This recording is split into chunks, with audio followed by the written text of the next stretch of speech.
நம்ம தற்காத்துக் கொள்ள வேண்டும். உண்மையான பெருமக்களே, எனவே நோன்பு என்பது வெறும் சாப்பிடாமல் இருப்பது, எதையும் அருந்தாமல் இருப்பது என்பது மாத்திரமல்ல, நம்முடைய அவயவங்களை பேணுவது. அவயவங்கள்லயே ரொம்ப பேண வேண்டிய ஒரு அவயவம் எதுன்னு சொன்னா வயிறு தாங்க.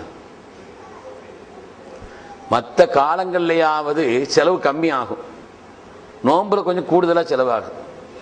அப்படித்தானே இல்லையா? அது உங்க ஊர்ல இங்க அப்படிலாம் இல்லைங்கிறீங்களா? எல்லா ஊர்லயும் அப்படித்தான். மற்ற காலங்கள்லயாவது செலவு கம்மியாகும், ரமலானை பொறுத்த வரையில செலவு கூடுதலாகும். என்ன, எனக்கு தெரிஞ்ச ஒரு அசர் சொல்லுவாங்க, பகல் பூரா சாப்பிடாம இருக்க போறமே நினைச்சிட்டு சகர்ல ஒரு புடி, பகல் பூரா சாப்பிடலையே நினைச்சிட்டு நோன்பு திறக்கும் பொழுது ஒரு பிடி, அப்ப ஒரு பிடி பிடிக்கிறது. அதனால ரமலானை பொறுத்த வரையில மற்ற காலங்களை விட கூடுதலா செலவும் ஆகுது, கூடுதலா கதையும் நடக்குது. கொஞ்சம் கவனமா இருக்க, கொஞ்சம் கவனமா இருக்க வேண்டிய ஒரு காரியம். ஏன்னு சொன்னா, இந்த உணவு பற்றிய மனோ இச்சை தான் மனிதனை சொர்க்கத்திலிருந்தே வெளியே கொண்டு வந்துச்சு. அப்படித்தானே இல்லையாங்க? சொர்க்கத்திலிருந்து பாபா எதுக்கு வெளியில வந்தா? இதை சாப்பிடக்கூடாதுன்னு நல்லா சொன்னா சாப்பிட்டதுனாலதான் வந்தா. இந்த உணவு பற்றிய இந்த மனோ இச்சை தான் நம்முடைய பாபாவையே சொர்க்கத்திலிருந்து அதன் வழியா நம்முடைய நாமல் வெளியில வந்துட்டோம். அதனால அது விஷயத்துல ரொம்ப கவனமா இருக்கும். ரொம்ப சாப்பிட்டாச்சுன்னு கல்பு மூத்தா போயிடும். லா துமீத்துல் குலூப பிகஸ்ரத்தி தஆமி வஷ்ஷராப், அதிகமாக சாப்பிடுவதை கொண்டும் அருந்துவதை கொண்டும் கல்பை மரணிக்க செய்து விடாது. நோன்பு திறக்கிற வரை நல்ல ஓடி ஆடுவாங்க, பல பேரை பார்க்கிறோம். நோன்பு திறக்கிறவர் அந்த வேலையை செய்வாங்க, இந்த வேலை போவாங்க, அங்க போவாங்க. நோன்பு திறந்த உடனே எல்லாம் இறங்கின உடனே படுக்கத்தான் சொல்லும். கொஞ்ச நேரம் படுத்து அப்படியே உருண்டாத்தான் கொஞ்சம் ராகத்தா இருக்கும். கொஞ்சமாவது அடுத்த வேலையால் தராவிக்கும் மற்ற நேரங்களுக்கு போகணுமானா அதுவரை வேகமா ஓடுவார், அதுவரை ஓட்டம்லாம் வேகமா இருக்கும். நோன்பு திறந்த உடனே அது வரிசையா சில ஊர்கள்ல எல்லாம் பார்த்தா சுப்ஹானல்லாஹ், நோன்பு திறக்கிறதுக்கு அரபுகள்லாம் பேத்தம்பழத்தை வச்சு அதுதான் அவங்களுக்கு உணவே. நமக்கு பேத்தம்பழம் உணவாது, அதுதான் பிஸ்மில்லா. அதுக்கு பிறகுதான் இருக்குது விஷயமே, அதுக்கு பிறகுதான் வரிசையா வருது. இன்னும் ஆரம்பிக்க வேண்டிய முக்கியமான ஐட்டங்கள்ல அதுக்கு பிறகு வரும். அதனால அதுல கொஞ்சம் கவனமா இருக்கு.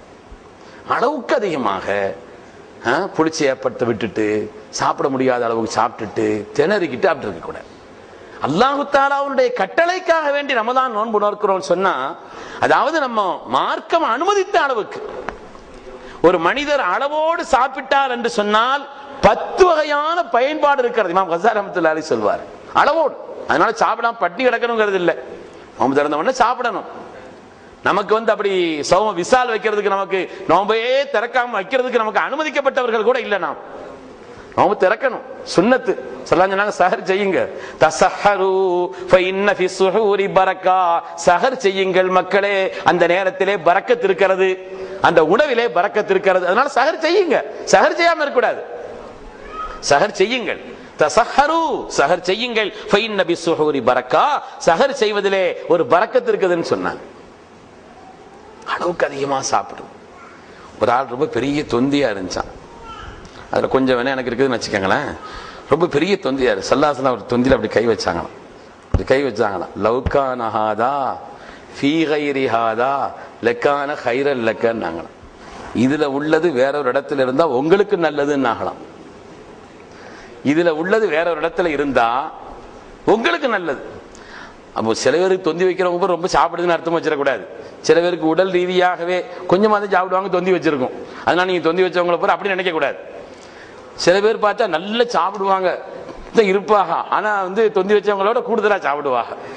அதனால தொந்தி வச்சவங்க போற ரொம்ப சாப்பிடுறாங்க அப்படின்னு அர்த்தமும் இல்லை, தொந்தி இல்லாதவங்க கூட ரொம்ப கம்மியா சாப்பிடுவாங்க போல தெரியுது அப்படின்னு அர்த்தமும் இல்லை.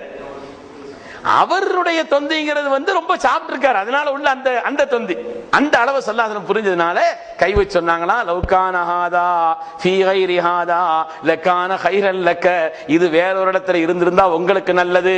அவ அளவோட நீங்கள் சாப்பிட்டு இந்த உணவினுடைய ஒரு பகுதியை நீங்கள் ஏழைகளுக்கு கொடுத்திருந்தால் கொடுத்த சவாப் ஒரு பக்கம், உங்களுடைய உடலுக்கு ஆரோக்கியம் ஒரு பக்கம்.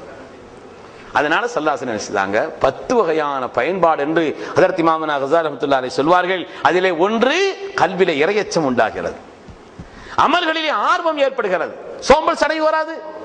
ரொம்ப கூடிருச்சுன்னு வைங்க, தக்பீர் கட்டலாம் ஏப்பம் தான் வரும், அந்த கொட்டாய் தான் வரும். தக்பீர் கட்டணும் கொட்டாய் தானே வரும். ரொம்ப சாப்பாடு கூடிருச்சு, நிற்கவும் முடியாது, குனியவும் முடியாது, அசையவும் முடியாது, இருக்கவும் முடியாது, அப்படியே ஒரு மாதிரியா உருண்டுகிட்டு வருவார். தானே செய்யறோம் சாப்பாடு அளவோட.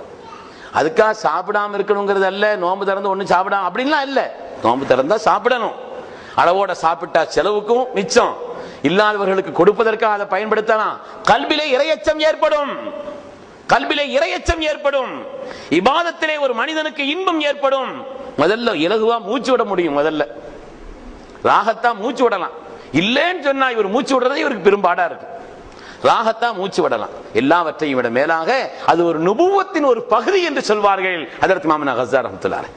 நுபுவத்தினுடைய ஒரு பகுதி, அளவோட தேவைக்கு சாப்பிடுறது, தேவைக்கு சாப்பிடுவது, அளவோடு சாப்பிடுவது. அப்ப அதனால ரமதானுடைய காலங்களில் நம்முடைய அவயவங்களை பேணுவது அது ரமதான்ல ஒரு முக்கியமான ஒரு காரியம்.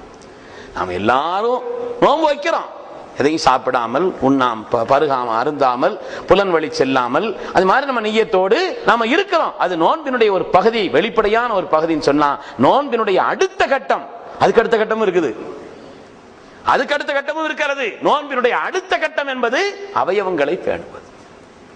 அவயவங்களை நாம கண்களை, காதுகளை, வாயை, அதே போல நம்முடைய அவயவங்களை பேணக்கூடிய அந்த தன் எல்லாவற்றை விட மேலாக கல்வை, பாவமான காரியங்களை கல்விலே ஓட விடாமல், எண்ணம் வரவிடாமல் பாதுகாத்துக் கொள்வது என்பது நோன்பினுடைய உச்சத்தில உச்சம்.